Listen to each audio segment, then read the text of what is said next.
Have you ever had difficulty in straightening your hair? Do you find the task difficult and hard to accomplish sometimes? Well, I know I have. There are many different ways to go about straightening your hair, but today I'm going to give you my method of getting the job done. I've learned from past experience and from my own practice on my hair, and I'm pretty confident in my method, and I hope that it can benefit those who are curious about wearing their hair in different styles or just doing their own hair in general. So let us begin.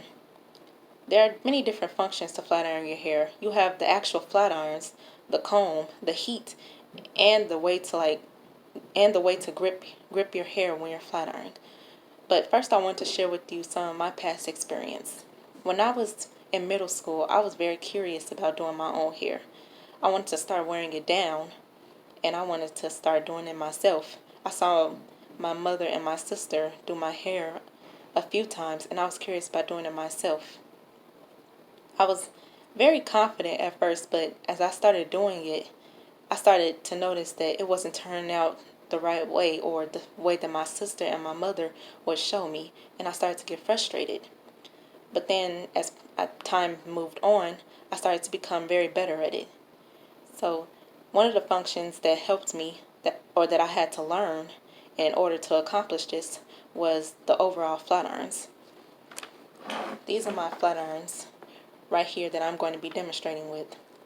The way to grip it, if you're right-handed, you obviously use your right hand, but if you're left-handed, you use your left hand. But the way to grip it is, it's almost like having a knife. You have your index finger up here, and then the rest of your hand is just gripping at the bottom. That way, when it's time to flat iron, you could just clamp it. The next part is the comb. It can be a rat tail comb like this. Many prefer a rat tail comb because it helps get to the roots and part your hair in an orderly fashion. The next part is the heating. When you want to heat your flat irons, first you have to make sure that you plug them up, but you also want to make sure that you turn them on and you heat it to the appropriate temperature in which your hair suits it. If you're a beginner, of course, you want to start with the lowest temperature, of course, and then go up if your hair is not getting straight enough on your first attempt in flat iron. That way you don't burn your hair, which is a no-no for some. And flat iron your hair, it's really nothing. It's essential in the basics. So obviously I have braids, but I am still going to show. So when you flat iron your hair, you always want to start at the bottom and then work your way up to the top. That way when it gets to the top, it's easier to see. So some of the methods or tools that I use to help me is a makeup mirror. That way, if I'm doing my hair in the bathroom, it can help me see the back of my hair, and the reflection bounces off the actual mirror in the bathroom so that I can see and part my hair. So when you're parting your hair in the bottom, you want to make sure that you go in a straight line, and you can always use your finger to feel if it is going in the same direction. The next part that you want to do is make sure that you grab a little piece of your hair. The piece can be this thin, and it can be kind of wide. That way you can just comb it out before. You want to always make sure that you comb your hair out before you start flat ironing. That way you can get all the naps out. The next part that you want to do is make sure, as I said earlier, to make sure that you have your heat on at the appropriate